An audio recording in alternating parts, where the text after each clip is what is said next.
গত এক যুগেরও বেশি সময় ধরে এই দেশে মানুষের কাঁধে যে স্বৈরাচার বসেছিল, সেই স্বৈরাচারকে দেশের মানুষ বিতাড়িত করেছে না? আপনারা কারা কারা আন্দোলনে ছিলেন হাত তোলেন তো? এই দেখেন, সকল মানুষ আন্দোলনে ছিল। ধন্যবাদ, হাত নামান। প্রিয় ভাই বোনেরা, আমাদের সেই আন্দোলনে এই চাঁদপুরে আমরা আমাদের বহু নেতা কর্মীকে হারিয়েছি। বিএনপি শুধু বিএনপির নেতা কর্মী না, এর বাইরে সাধারণ মানুষ, এর বাইরে যে সকল রাজনৈতিক দল বিএনপির সাথে গণতান্ত্রিক আন্দোলনে অংশগ্রহণ করেছিল, প্রায় প্রত্যেকেই তাদের নেতাকর্মী কিছু না কিছু হারিয়েছে।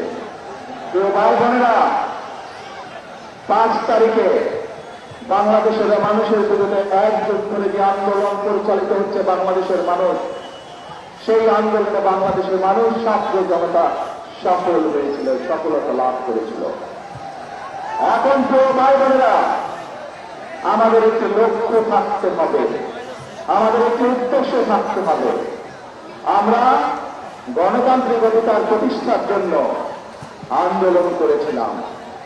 আমরা বাংলাদেশের মানুষের রাজনৈতিক এবং অর্থনৈতিক ক্ষমতা প্রতিষ্ঠিত করার জন্য আন্দোলন করেছিলাম।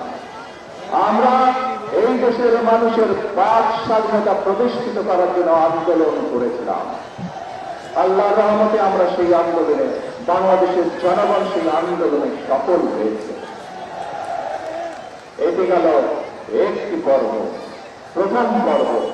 জনগণের শাসন প্রতিষ্ঠিত হয়েছে, জনগণের কথা বলার অধিকার প্রতিষ্ঠিত হয়েছে, জনগণের রাজনৈতিক অধিকার প্রতিষ্ঠিত হয়েছিল। এটি হল প্রথম পর্ব। দ্বিতীয় পর্ব কি তাহলে? কি ভাইরা, দ্বিতীয় পর্বকে? দ্বিতীয় পর্ব হচ্ছে এখন দেশকে গড়ে তুলতে হবে, রাষ্ট্রকে পুনর্গঠন করতে হবে।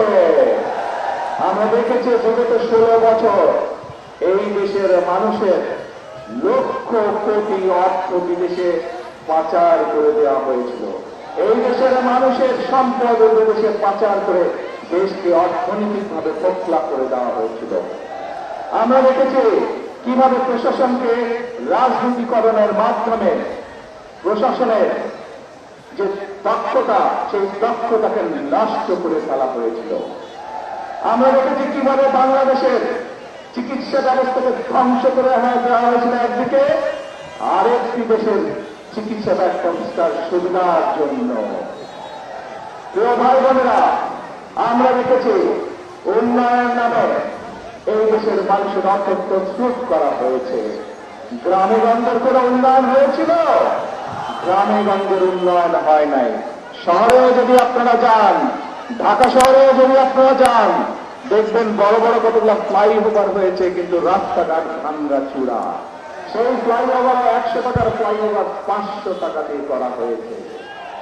এই যে রূপপুর আমাদের বিদ্যুৎ উৎপাদন কেন্দ্র, এই কেন্দ্রে যারা কাজ করবে তাদের জন্য বালিশ কেনা হয়েছিল 80,000 টাকা দিয়ে। একটা বালিশের দাম 80,000 টাকা হইতে পারে কখনো? এই টাকা, এইটা জনগণের অর্থ, এই টাকা বিদেশে পাচার করা হয়েছিল।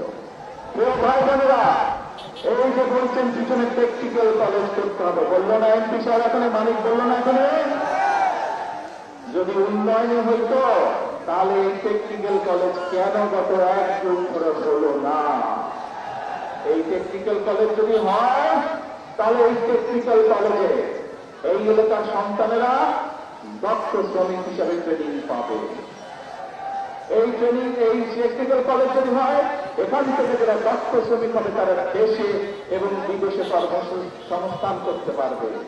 বিদেশে তারা দেশে তারা নিজের কর্মসংস্থান করতে পারবে, বিদেশে থেকে তারা আরো বেশি বৈদেশিক মুদ্রা দেশের মানুষের জন্য পাঠাতে পারবে।